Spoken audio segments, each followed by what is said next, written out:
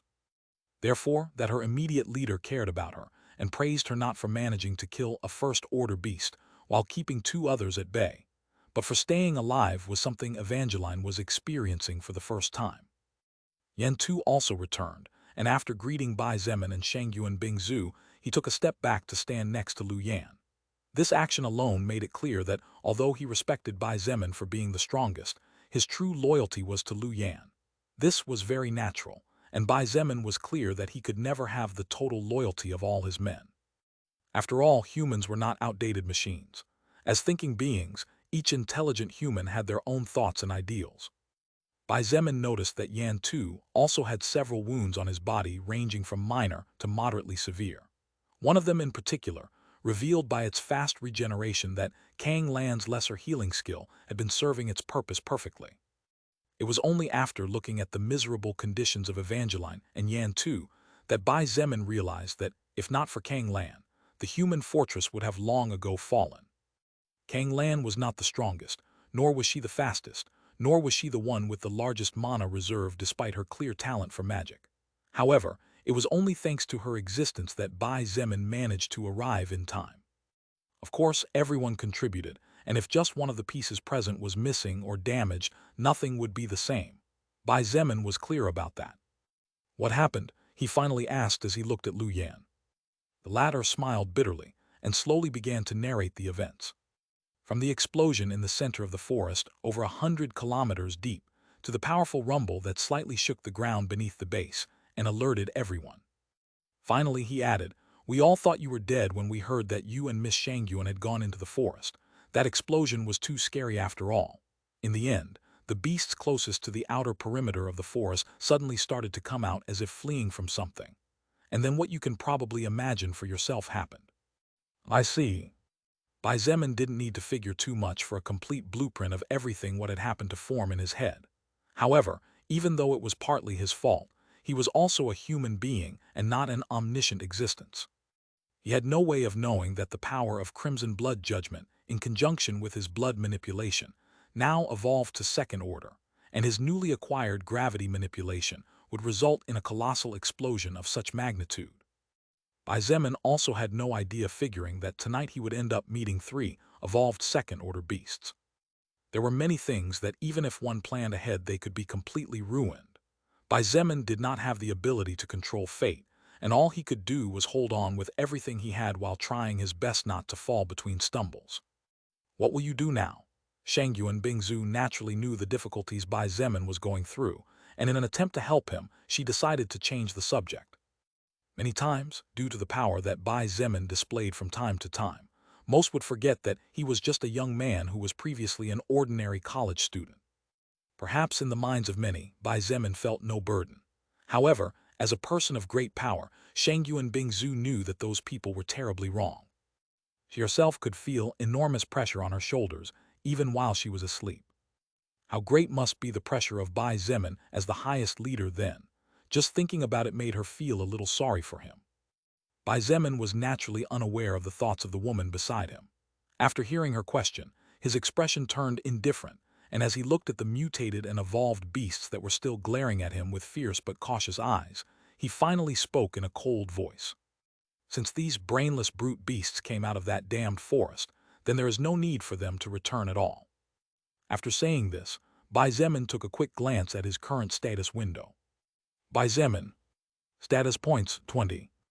Level 50. Race human. Class blood berserker. Subclass lower leader. Title 1 hit to kill irregular. Strength 716 plus 20 agility, 772 plus 60 health, 623 plus 20 stamina, 951 plus 20 mana, 674 plus 65 magic, 687 plus 105. Skills. Active. Blood manipulation, second order active skill. Level 1/Crimson Blood Judgment, third order active skill. Level 5/Regeneration, first order active skill. LVL 5/Shadow Blink, first order active skill. Level 1/Lightning Movement, second order active skill. Level 5/Invisibility, first order active skill. Level 1/Gravity Manipulation, first order active skill, level 5. Passive. Special Forces Soldier unranked passive skill. Level 5/Stone Heart, third order passive skill. Level 5/Superhuman Health, first order passive skill. Level 5/Bronze Skin, first order passive skill. Level 5/Mechanic unranked passive skill. Level 5/Throwing unranked passive skill. Level 5/Blood Will, second order passive skill. Level 5/Blacksmithing, first order passive skill. Level 1/Danger Sense unranked passive skill. Level 5. Although he was aware of such a thing, looking at the number of his stats and comparing the height they were at now compared to a few hours ago, Bai Zemin felt that a lot of time had passed even though it had actually been less than a day. When a person experienced many things all at once, one after the other without a break, the natural perception of time could atrophy to a great extent. This was precisely what Bai Zemin was suffering at the moment, just as Shangyuan Bingzu was probably doing, but to a probably much lesser extent. How powerful was he currently? To be honest, even Bai Zemin himself did not know to what extent his power had expanded at this point. However, my current self should definitely be able to do it, he thought in a murmur, attracting everyone's confused gaze. Bai Zemin ignored the questioning gazes and simply advanced towards the army of over 2,500 unclassified beasts, 5 first-order beasts, and the first-order mutant plant. Seeing him approaching, the beasts roared in unison as if warning him not to come any closer. The powerful roar shook the earth, and the raindrops burst before hitting the ground due to the shockwave. The faces of the armed men turned pale, and the soul evolvers who had now awakened from their battle lust finally realized what they were up against, finding it incredibly hard to believe that the ones who held off such overwhelmingly superior numbers of beasts had been them. Amidst the fear and surprise, pride naturally grew in the hearts of these people, and many of them could not wait to tell their friends or loved ones of their heroic feats this night that would mark the first great-scale war between the faction they belonged to and other evolved races. As they watched the back of that seemingly unstoppable young man, none of them thought of a possible defeat. In the past, he possessed the ability to decimate this many enemies with ease, not to mention his current him. Therefore, Bai Zemin ignored the warning roars and continued to advance as the aura exuding from his body increased with each step he took forward. The only reason he had not finished off all these beasts yet was because he had a better idea. As the soul power within him bubbled furiously, Bai Zemin could clearly feel an incredibly sturdy barrier blocking something within his soul, and after some light thinking, he naturally came to the conclusion that this barrier must be the obstacle blocking him from entering the next evolutionary stage. However, even though that seemingly indestructible and power-packed barrier blocked his soul power there, Bai Zemin's soul power had long ago exceeded the limits of a first-order existence. Therefore, when the soul power gushed out of his body, the pressure the beasts before him felt was by no means the pressure that a first-order existence could release. Bang! Bang! When Bai Zemin's pressure completely surpassed the threshold of level 50 and advanced even beyond level 70, regardless of whether they were unclassified beasts or the first-order beasts, they all immediately shut their mouths as they shuddered on the spot. Although the wild beasts had lost all sense and knew no fear, when one's power reached such a terrifying level as to shake that madness that made them unstoppable in the face of fear or pain, the beasts instinctively felt death itself over their heads. The only existence on the enemy battlefield that did not shudder or flinch too much was the first-order mutant plant. The plant shuddered as if it was struggling with something, and a moment later finally swung its vines fiercely towards Bai Zemin. His expression remained unchanged, and with a slow and calm movement, he caught one of the vines aimed at his head. The rest of the vines hit his armor, but except for slight bang sounds, Bai Zemin's body did not even move from its place, let alone being hurt. After catching the vine that seemed to be a bit more dangerous, Bai Zemin turned his body 360 degrees at full speed. Swoosh! The main body of the first-order mutant plant naturally swept over and spun. Before the plant could do anything, Bai Zemin's overwhelmingly higher agility, along with his 700-plus strength points, did a perfect job in sync. Boom! The main body of the mutant plant sank deep into the concrete floor, and several pieces of wood and mysterious-colored leaves were torn from its body. The strange creature writhed apparently in great pain, but no matter how hard it tried, it failed to get back on its feet. Stand obediently there, Bai Zemin sneered with a faint smile before declaring, all your lives have owners. Immediately afterward, his newly acquired storage treasure floated before slowly landing on his outstretched palm and releasing an ominous crimson radiance. Even the small pearl seemed to be aware that its main use in this life would be to become a lethal weapon in the hands of its master. With hundreds of liters of blood from a terrifying second-order beast, the color radiating from the object could only be described as frightening to the eye. Bai Zemin activated second-order blood manipulation instantly, and the thick river of thick blood that swayed among the collapsed houses and trees shuddered as if it sensed his summons. Swoosh, swoosh, swoosh, swoosh. Waves of blood rose high in the sky, and under everyone's gaze, the night seemed to turn crimson for a few moments. Miles of blood after miles of blood were covered by the now floating river, and the amount of mana contained within made everyone tremble in fear. Backslash, backslash, backslash, backslash, backslash, backslash, backslash. Thanks a lot to all those who used their golden tickets to vote for BW. Chapter 332, Blood Emperor. Among the more than 2,000 mutated beasts that had fallen today in combat against the endless hail of bullets fired incessantly by the armed men on the back lines, and the ferocity demonstrated by the soul evolvers who greed for the soul power of the beasts as if they were the real beasts, a large part of them were colossal, monsters the size of a huge house. How much blood did these beasts have inside their bodies? No one knew exactly. However, since the size of their bodies had grown exponentially after evolution having accepted the mana inside each of them, it was only natural that the blood circulating through each blood vessel would increase accordingly in order to nourish the body and somehow support the increased energy consumption. One could only try to imagine how much blood an elephant-like beast that was easily more than 15 meters tall or rhinoceroses that reached up to 10 meters could have. So, how much blood had been accumulated after more than 2,000 such beastly existences were slaughtered? Literally, a river flowed through the battlefield as the endless rain seemed to struggle to wash away the heavy iron smell that enveloped the area. Swoosh, swoosh, swoosh, swoosh. The thick, heavy blood began to separate from the rainwater, and under Bai Zemin's practically masterful control over the blood element, each drop slowly floated up into the skies. The defending troops of humanity gawked with eyes filled with surprise as the red drops slowly began to release a faint but brilliant crimson shimmer, creating a stark contrast with the purple lightning flashing behind them in the background. Raindrops were falling. Blood drops were rising. The difference between the millions of drops of pure water and the millions of drops of corrupted blood created a visual impact that would undoubtedly remain in the memories of all present for a long time to come. Flash. The beasts trembled in fright at the abrupt release of the mana belonging to the small human being before them. However, the most frightened were the beasts of the first order as they stared with terrified eyes at the drops of blood that slowly began to glow brighter and brighter as they slowly rose to higher and higher heights. The drops of blood were so many that, when they reached a certain height, They seemed to merge into a single body to form a huge wave of blood that covered the skies like a crimson cloak. Nangong Lingxin watched it all with disbelief written all over her beautiful face. She had seen firsthand how a single attack from Bai Zemin managed to decimate all enemies within a kilometer of him. However, the scale and magnitude of what she was witnessing tonight was on a completely different level, to the point where Nangong Lingxin herself had difficulty expressing how heavy her heart felt. What he was holding back, she muttered with shock and utter disbelief in her voice. This was the only reasonable explanation Nangong Lingxin could find to associate this Bai Zemin with the Bai Zemin from a week ago. Because from her logical point of view, it was impossible to think of any other reasonable reason why someone would suddenly become 3 or 4 times more powerful so fast.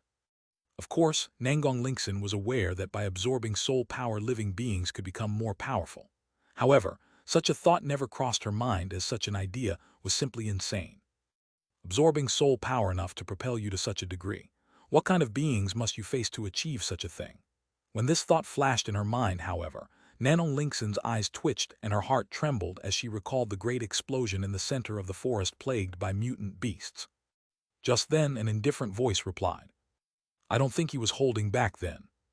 Nangong Lingxin looked to her left and saw that at some point, Shangyu and Bingzu had arrived beside her. Shangyu and Bingzu watched the endless crimson glow dancing above the clouds, before slowly lowering her head to look at the young man's back 50 meters away. The cloak attached to the shoulder pads protruding from Bai Zemin's armor flapped in irregular patterns, not due to the wind, but due to the terrifying quantity of mana he was using all at once.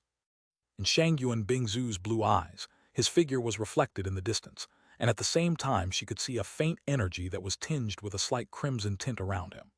The abundance of mana that Bai Zemin was consuming and providing was so great that for a moment the energy surrounding him became faintly visible. It will be better for you if you just assume that this Bai Zemin is a completely new one as far as power is concerned, Shangyuan Bingzu concluded as her eyes glittered with a complicated light.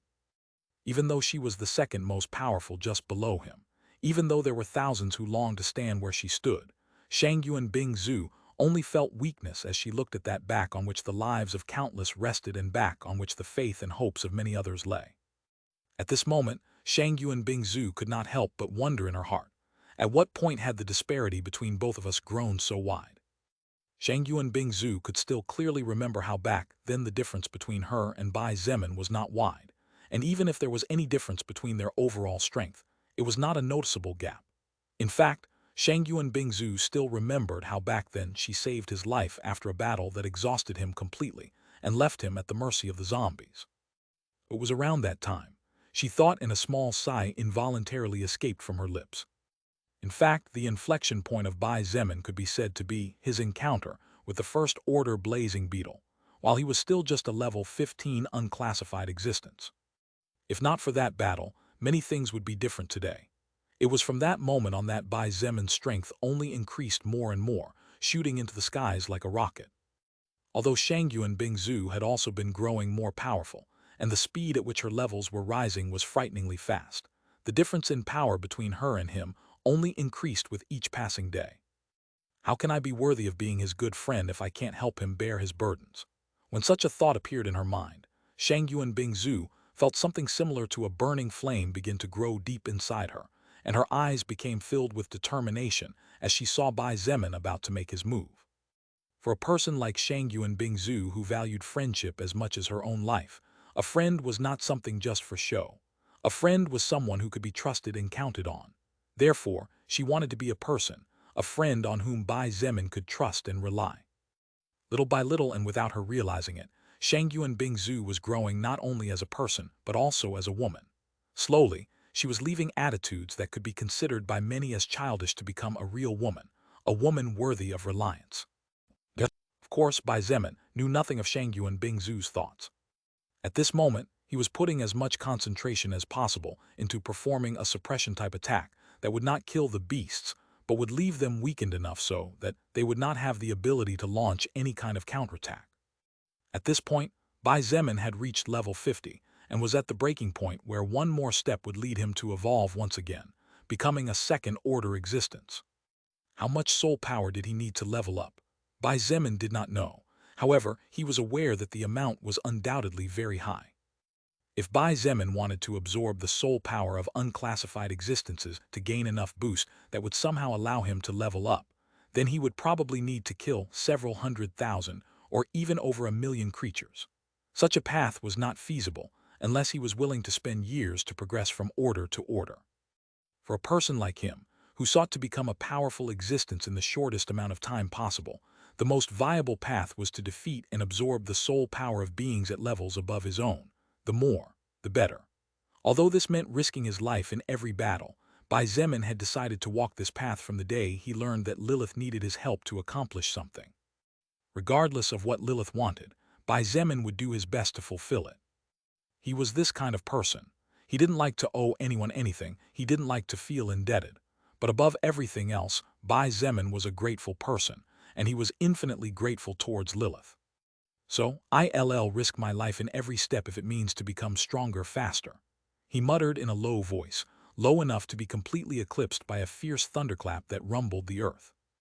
Bai Zemin looked up at the sky, his face slightly pale due to the consumption of over 600 mana points, brightened slightly, after receiving head-on the crimson flash of what appeared to be a huge wave of blood floating above his head and stretching over 5 kilometers in length. "This is the path I walk," he whispered to no one in particular, more as if he were reaffirming something to himself. "Blood vortex." His voice echoed amidst the thunder and lightning. The heart of every soul evolver and every armed man trembled, and the enemy beasts shuddered in fear in their place. The entire world seemed to fall silent for an instant, and as if the Emperor of all blood declared it, the seemingly endless amount of crimson liquid floating in the sky twisted to form a huge vortex of blood that quickly began to whirl at speeds impossible to follow with the naked eye. Swoosh, swoosh, swoosh. The blood vortex whirled at such high speeds that the wind began to be drawn into the center like a black hole, and the fierce storm failed to overcome the pressure, resulting in every raindrop within 5 kilometers beginning to fly into the vortex before it even touched the ground. Sitting on top of a large building, Lilith felt bittersweet emotions as she watched this. To Bai Zemin, what he was doing might not be a big deal, but Lilith knew that this was far from normal. Perhaps he believed that as long as he had enough mana, he could do anything. However, this could not be more distant from reality. An existence could not simply perform a magical attack just because they possessed enough mana. Bai Zemin's magic spell had reached such a vast magnitude that it even managed to slightly influence how the weather behaved within a certain limit. Before Lilith or anyone else could think any more, Bai Zemin's deep voice thundered into the night again. "Chains!"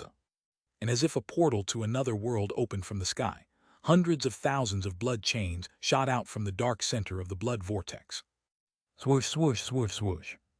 The thick, glowing blood chains remained attached to the vortex and twisted like snakes as they descended from the heavens and headed towards the over 2,500 beasts. Although the beasts knew they had to flee, the pressure of an infinitely more powerful soul was not something they could shake off so casually, and at the sight of what seemed to be endless blood chains sent from the heavens to punish them, they could only shudder fearfully. Backslash, backslash, backslash, backslash, backslash, backslash, backslash. A little late cause of my birthday, sorry. Thanks a lot to all those who used their golden tickets to vote for BW. Chapter 333, Madman. The howling of the wind was similar to the cry of a ghost in the middle of the night, as intermittent lightning flashes tinged the world in blue and purple. Thunder sounded as loud as explosions announcing the beginning of the battle. What appeared to be a huge red eye hovered high in the sky, and the crimson glow looked like the devil of the legends. However, if one looked carefully, one would easily notice that the center of the eye was actually black, dark as the clouds that covered the skies at that moment. From the dark center of the strange phenomenon, hundreds of thousands of long tentacles releasing a faint deep red glow extended from high in the sky all the way to the ground to form what appeared to be a mythological monster. This eye was actually the blood vortex that Bai Zemin had formed with his second-order blood manipulation skill, after making use of the immeasurable liters of blood from around 2,000 enemy wild beasts that escaped from the mutant forest after the clash between the second-order existences and Bai Zemin's crimson blood judgment. With a diameter of approximately 300 meters, its brightness and size made it possible that, even from the ground, each of the North Camp's defensive troops would be able to witness it in all its splendor. No matter if it was an ordinary human without even having taken a single step on the path of evolution, and no matter if it was a soul evolver. Each of the people present marveled between fear and shock as their pupils reflected that distant but terrifying bright crimson light high in the skies. Swoosh, swoosh, swoosh, swoosh. Under Bai Zemin's control, tens of thousands and hundreds of thousands of blood chains, whose thickness was enough to compare to the entire body of a corpulent adult man, spun in a spiral shape like snakes, and began to cling tightly onto the bodies of the mutant beasts. Blood chains twisted and coiled fiercely around the bodies of each enemy beast. Amidst enraged and frightened roars, many of the beasts whose levels were higher and whose bodies were more powerful began to fight furiously in an attempt to break free from the bindings that constrained them. Futile effort, Bai Zemin coldly snorted. His voice sounded like that of the demon itself, and with a wave of his hand coupled with an investment of another 50 points of mana, the blood vortex began to spin at much higher speeds as the blood supplement the chains received increased tremendously. The chains became at least 3 times more powerful and slammed hard into the skin of those who struggled in an attempt to break free. But the most terrifying and surprising thing was that the blood did not drop to the ground, but began to be absorbed quickly by the blood chains which slowly but surely increased their power. Giant elephants, sturdy rhinos, ferocious tigers, thickly armored boars, etc. All the unclassified beasts fell to the ground one after another. The earth shook at the mass collapse and the blood chains twisted again. The tips of the chains transformed into long, thick stakes that with a gesture from Bai Zemin stuck deep into the ground. 3 of the 5 first-order mutant creatures were suppressed by the blood chains. However, 2 of them managed to give Bai Zemin some difficulty. One of these creatures was the fire-toothed tiger against which Evangeline fought. The creature possessed a truly ferocious bite, so it slowly but surely began to destroy the chains surrounding its body. Even as Bai Zemin tried to seal its mouth, the blood sizzled as a faint cloud of steam rose into the sky. Since the blood Bai Zemin was using was the blood of unclassified beasts, it was only natural that the skill of a first-order beast that happened to be the perfect counter would give some trouble. Fortunately, Bai Zemin's blood manipulation skill had evolved to second order, and the blood affected by the skill also became stronger while the effect was active. Otherwise, the fire-toothed tiger might have already broken free. Swoosh! Bai Zemin's body swayed and an instant later appeared right in front of the fire-toothed tiger's eyes. His speed was so high at this point that for those soul evolvers who had not even reached the first order, it felt as if he were teleporting. The fire-toothed tiger barely had time to open its eyes any wider when a punch that seemed to weigh several tons landed heavily on the beast's skull. Bang! After the direct hit, the body of the squirming fire-toothed tiger collapsed noisily on the ground, and the blood chains clung to its limbs in such a way that even if it wanted to, it would not be able to stand up again. Moreover, the beast's roars finally subsided, and a dazed look shone in its pain-filled eyes. After calming the fire-toothed tiger, Bai Zemin looked down at the ground and frowned slightly.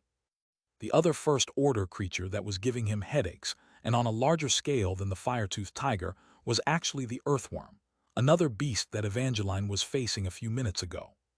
Although Bai Zemin didn't know what kind of creature it was since it was hidden underground, he could feel the creature's soul power moving around underground constantly.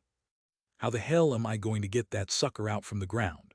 Such a thought caused the frown on his face to deepen a little more. This was the first time Bai Zemin had encountered this type of creature, or something similar, that had the ability to hide underground. Such beings were usually the most difficult to deal with as they could simply hide and come out to launch attacks when they pleased. That beast that was hiding had not yet fled for the mere fact that it did not have enough intelligence to realize that it could not defeat Bai Zemin, so despite its fear, it still hovered around the area waiting for the opportunity to devour that huge amount of soul power that attracted it greatly. Even after 2 full minutes, he could not think of anything useful. His blood manipulation skill was useless in this case, and the rest of his active skills were of no use for this kind of situation either.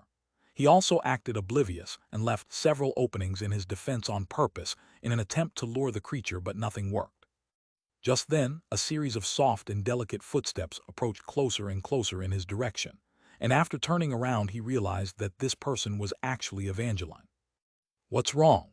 he asked, at the same time noticing how most of the superficial cuts on her skin had disappeared after her health stat began to act effectively.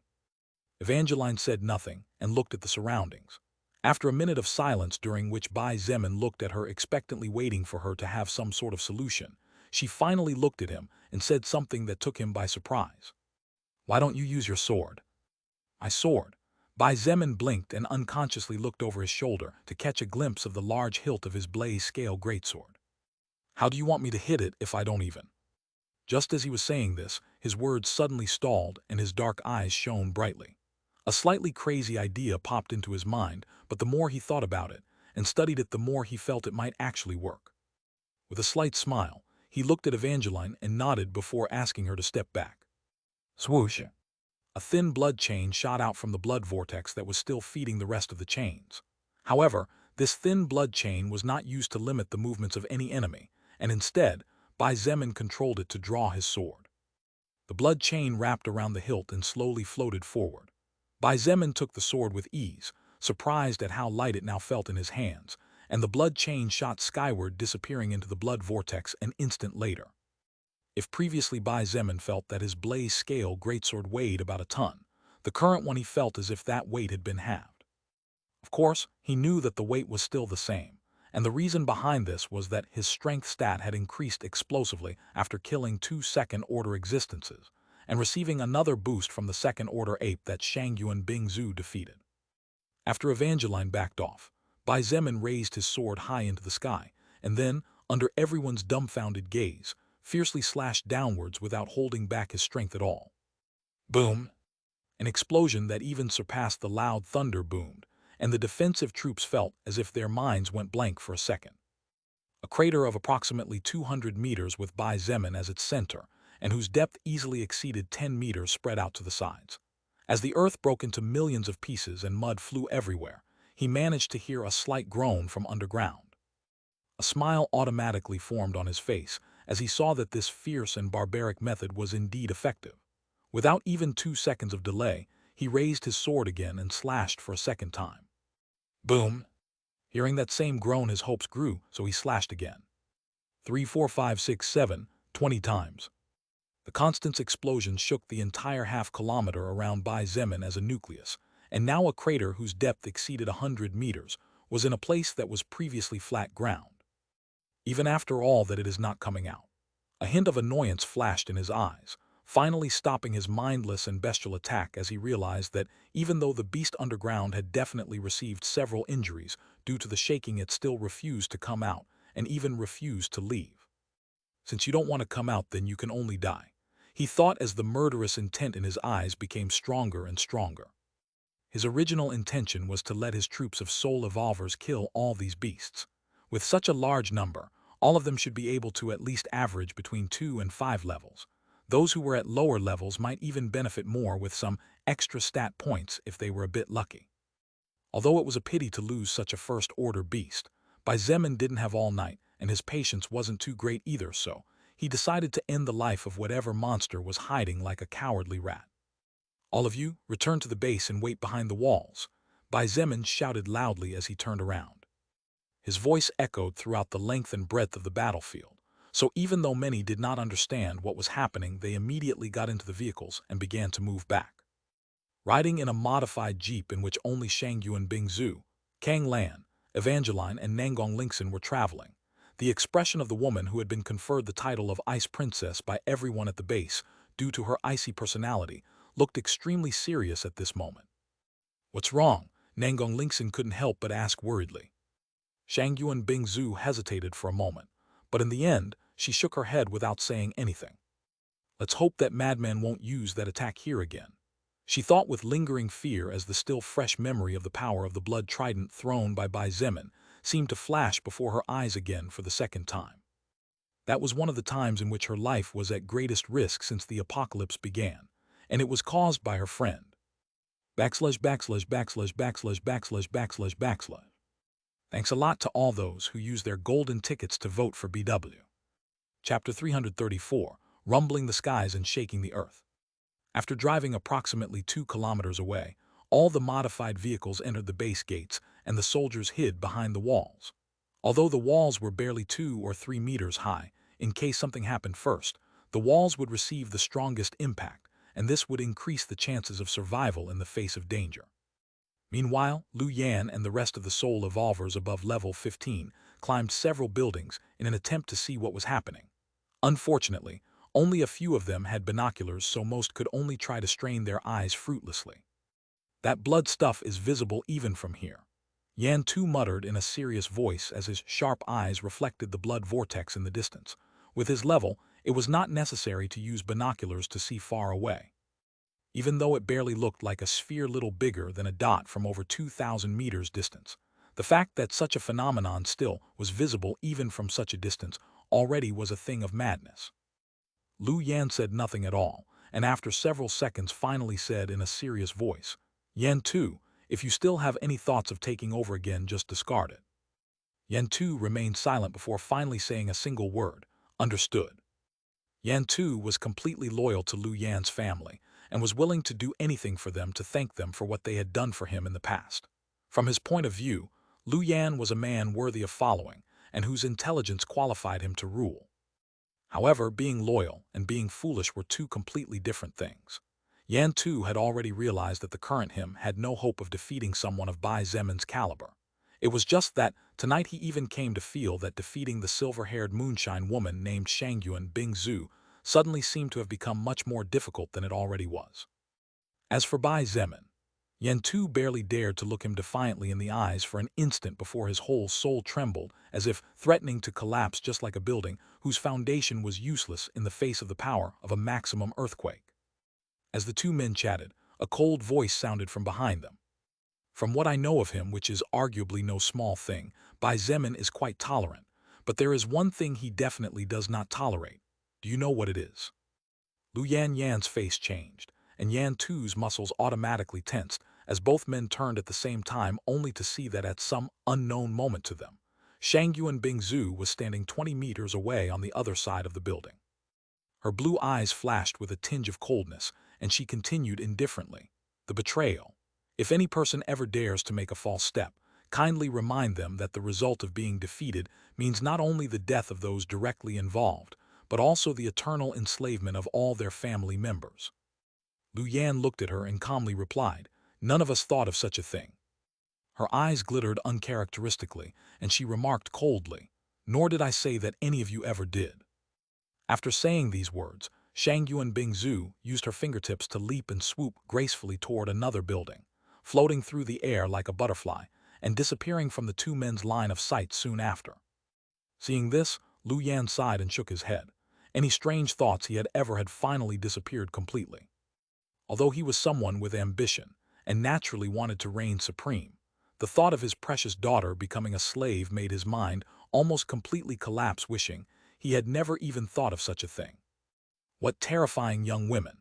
He chuckled before turning back to using the military binoculars to look off into the distance. /////. Of course, Bai Zemin was not going to launch Crimson Blood Judgment for the second time in the same night, as Shangyuan Bingzhu had thought. To be honest, he was still a little afraid of that skill. Since the beginning of the apocalypse, Bai Zemin's life had always been in constant danger. However, tonight was one of the few times when his life encountered extreme danger. Worst of all, the main cause of it all had been himself.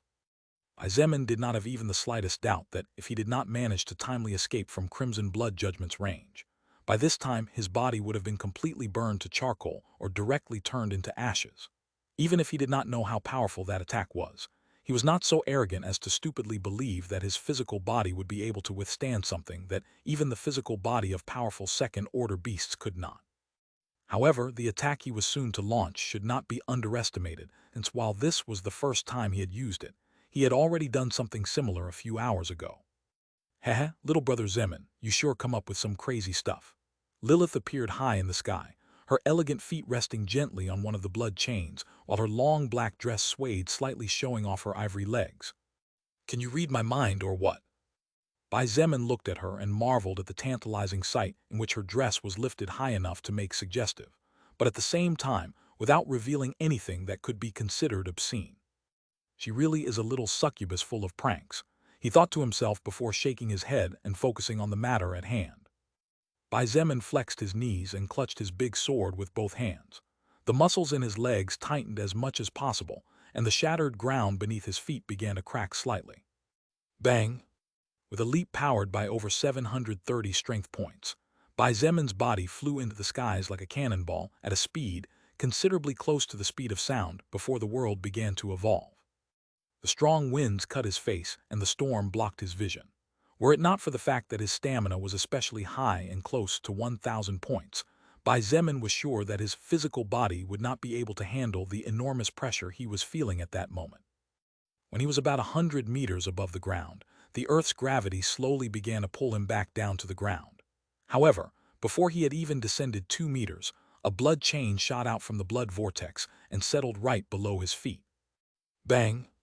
Bai Zemin used the blood chain to jump back up, and in the blink of an eye, his body was over 200 meters above the ground. Bang! Bang! Bang! With 3 additional full-power jumps, Bai Zemin finally reached 500 meters high, and it was only then that he decided that it was enough. Even though it was only half a kilometer away from the ground, the winds were hitting a lot harder in this area, and Bai Zemin could feel how the electric energy from the lightning seemed to want to hit his body constantly. From a certain point of view, it was as if nature were rejecting his existence. Held by a pair of blood chains, Bai Zemin inwardly sneered. Regardless of whether nature rejected him or the world feared him, none of this mattered to him. The only thing that went into his eyes were his goals, and for them, he was willing to do anything. This was something Bai Zemin had already demonstrated since day 1 of the apocalypse. Let me see how you're going to continue hiding now. He muttered under his breath and raised his greatsword high up, beyond his head and pointing towards the clouds as if challenging the heavens. His dark eyes opened abruptly, and without reservation, he swung the greatsword downward. However, this was no normal slash, as just as the tip of the weapon was pointing towards the ground, Bai Zemin released his grip on the hilt. A split second before the crimson-colored greatsword completely escaped from his hands, Bai Zemin used the small amount of mana he had left to activate Gravity Manipulation X-15. Bang!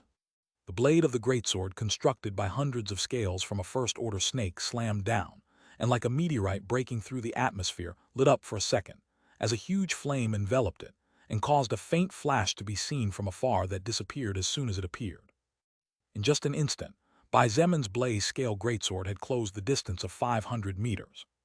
When the giant sword came into contact with the ground, the world seemed to freeze for an instant, and Bai Zemin seemed to hear his own inner voice shouting, "Please hang on." Immediately after, the whole world seemed to tremble. Boom! As if several hundred grenades joined together to cause a major explosion, the earth shuddered horribly, and a shockwave large enough to send Bai Zemin flying spread everywhere in the form of a sword. There were no flashes of light, no flames, even the sound of the storm seemed to stop for an instant. There was no sound except the rumbling of the earth. The shock wave spread so far, and with so much power, that all the buildings that were already destroyed were crushed, and the huge trees 3 kilometers away on the outer perimeter of the forest were shattered into millions of tiny fragments of wood. 2 kilometers away, the soldiers and soul evolvers screamed at the same time when they saw the huge shockwave forming what looked like a wind sword slashing towards them. Shangyuan Bingzu's face changed slightly, and she hurriedly erected 2 thick walls of ice that stretched several hundred meters just outside the base. Such a thing would definitely not have been possible in the past, but her ice maker skill was no longer the same as before. Bang!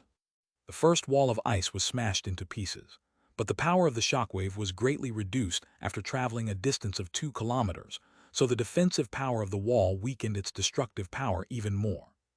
The second ice wall resisted for an instant before it, too, was destroyed by the shockwave. The shockwave continued to advance another 200 meters and hit the base wall hard. Thousands of tiny cracks spread the length and breadth of the wall. Fortunately, the power of the shockwave was already almost completely exhausted, so the stone defense managed to hold on without collapsing completely. Those closest to the wall felt their hearts seem to stop for an instant, and their faces pale as a dead man's looked forward in a daze. Each of them felt as if a new life had been bestowed upon them tonight. If that shockwave hit them, all of them might well explode in blood mist. The only survivors of that thing would only be the soul evolvers, whose bodies were far more strong than those of a normal human. Shangyuan Bingzu gritted her teeth and even with her politeness couldn't help but curse under her breath. Damn it! This person is really crazy. In the distance, Bai Zemin quickly controlled several blood chains to catch him as his body plummeted towards the ground.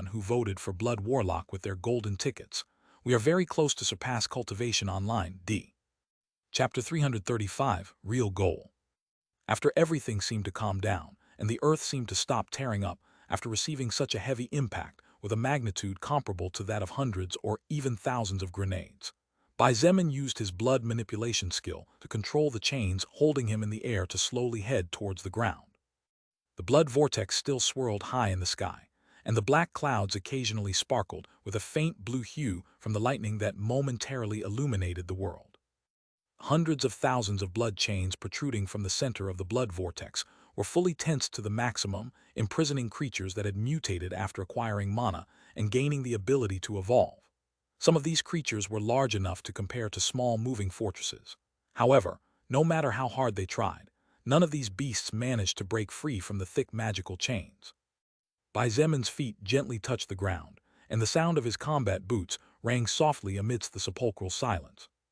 The raindrops were attracted by the blood vortex, the thunder had subsided, and the lightning was no longer so frequent.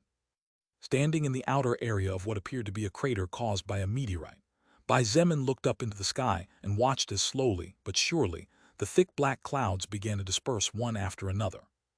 "The storm is going away," he thought aloud.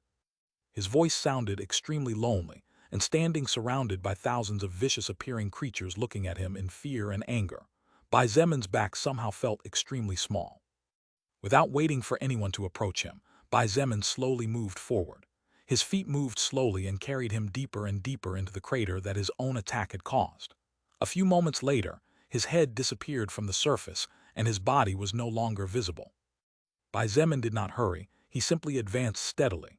The only sound in his 2 ears was the sound of his own footsteps and the occasional crumbling of small rocks.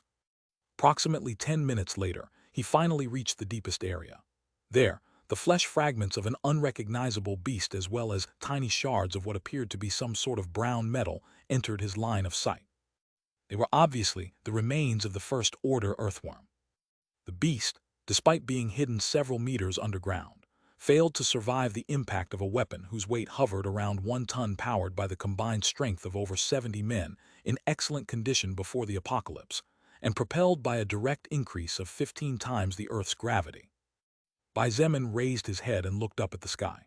A sigh escaped from his mouth just in time as a gentle, cool breeze entered the crater from the surface. "Bai Zemin, are you okay?" He blinked for a few seconds before realizing who that voice belonged to.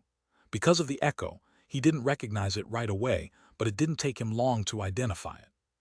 "Bingzu, I'm fine," he replied, still looking up. He took out a small flashlight and pointed upwards before flashing signals, as due to the depth of the crater and the darkness of the night, even after evolving to this point he could not see ahead. This was because the depth of the crater actually exceeded 1,000 meters. Bai Zemin's attack had destroyed the entire ground and created a giant hole that went down deep towards the center of the world, and whose diameter easily exceeded 2,500 meters. "I will go down." Shangyuan Bingzu's voice rang out again, and its echo resounded amidst the descending walls of the crater. "All right," Bai Zemin replied before focusing his attention on the crimson greatsword. The tip of the greatsword was deeply stuck in the ground, along with about 1/3 of the total body. Lucky and it didn't break. He sighed in relief as he reached out for the hilt. With a sharp upward tug, the ground crunched and split slightly to allow the sharp object to slip out. However, when the 2-meter sword was finally completely out of the ground, Bai Zemin realized that maybe he should not have celebrated so prematurely. At least not before seeing the sword body in its entirety. The tip of the greatsword had split virtually all the way through, and cracks ran the entire length of the weapon's blade. Although the cracks were extremely hairline and small, it was clear that the rank 1 weapon did not have the ability to withstand an attack of such magnitude a second time, or it would definitely crash in the process. Bai Zemin smiled bitterly in his heart as he realized that he might have to upgrade his weapon a bit if he wanted to fight with all his might in the future. After all, While the first-order gravity manipulation skill was a double-edged skill considerably dangerous even to his own life, it was clear to Bai Zemin that a lot of his strength right now depended on that skill. The increase and decrease of gravity, as well as the explosive power that his attacks could gain, was extremely important in fights to the death. Bai Zemin was certain that the attack he had just made a few minutes ago had enough power to decimate a second-order existence without any problems. As far as destructive power was concerned, the skill gravity manipulation was far more important than blood manipulation. Of course, this was only for destruction. In terms of quality and variety or importance when it came to fighting, Bai Zemin firmly believed that the skill blood manipulation was at least 100 times more important than gravity manipulation. You should be thankful that you used hundreds of scale, stacked on top of each other, to forge the blade of that sword of yours. A cold, slightly irritated voice snapped him out of his thoughts. Looking to his side, Bai Zemin could make out Shangyuan Bingzu's beautiful features. She was looking at him with both hands on her waist and was clearly unhappy about something. "What's wrong?" he asked in confusion. "You still ask what's wrong?" Shangyuan Bingzu was dumbfounded before stepping forward and getting close enough to be able to touch him if she extended her arm out in front of him. "Your attack earlier almost killed all the soldiers in the base." "Oh, that?" Bai Zemin finally lit up. However, his reaction was clearly not what Shangyuan Bingzu expected. "That's your answer?" She looked at him with wide eyes, revealing her inner surprise. Since the two of them opened up considerably and talked to each other about their lives and families before the apocalypse, it could be said that Shangyuan Bingzu no longer restrained her expressions in front of him. Instead of always keeping a shell of ice around her, she now showed what her heart felt through her facial expressions. Bai Zemin scratched his head with his free hand, and after some time he finally explained in a low voice, "You see, I'm not such a good person. Many things I do may seem kind, but in reality everything I do always has a purpose. It may temporarily seem like I'm wasting my time, but I know better than anyone that sooner or later all that wasted time will be paid back in the future. However, those humans who do not dare to genuinely fight against evolved beings, I'm afraid that they are dispensable to me." To tell the truth, lately Bai Zemin had been questioning whether Lilith's advice was really good. Did he need a faction? Did he really need one? They were all terribly weak, and even a single first-order beast was enough to cause considerable chaos among humanity. Especially lately, Bai Zemin's power had begun to grow at surprisingly fast speeds, and at even faster speeds he was beginning to distance himself from everyone else. First-order beings posed no challenge to him, and very probably only those existences infinitely close to the third order could pose any real danger to the present him. In a way, Bai Zemin began to think that perhaps he could do everything by himself without too many complications. Shangyuan Bingzu looked at him silently, and as she slowly processed what he had just said, she finally realized a few things. The first thing she somehow realized was that while she knew Bai Zemin quite well, in a way it was also true that what she knew about him was what he wanted to show. There was still much she had yet to discover about his personality and the background on which his actions were based. Another important thing was that, from these words, Shangyuan Bingzu remembered that while Bai Zemin could be kind, he could also be extremely cold and cruel where the lives of others were concerned. Because it had been a while since the last time he had taken human lives simply to demonstrate his might over everyone, Shangyuan Bingzu had forgotten that during the time the group was confined in the university, Bai Zemin had killed about 100 students regardless of their genders just to warn the rest of them. Bai Zemin continued, "At the moment, men who use firearms are still somewhat useful. However, sooner rather than later the firearms built by mankind in the past will slowly become ineffective. At that time, those people will become basically useless to me. Do you understand what I mean?" He looked straight into her eyes and waited. Shangyuan Bingzu had a complex light in her eyes. She obviously understood that Bai Zemin didn't really care too much whether those soldiers lived or died, because he was very clear that before long they would all become burdens. Soon, however, the complexity of her emotions calmed down. Those people had nothing to do with her, and the life or death of each of them should be their own responsibility. Her top priority was to survive, and right behind it was the search for her mother. In this respect, Bai Zemin and Shangyuan Bingzu were exactly the same. But even then there was something she did not understand. Therefore, after several seconds in which they both simply looked at each other in silence, she asked somewhat hesitantly, "Bai Zemin, what is your real target?"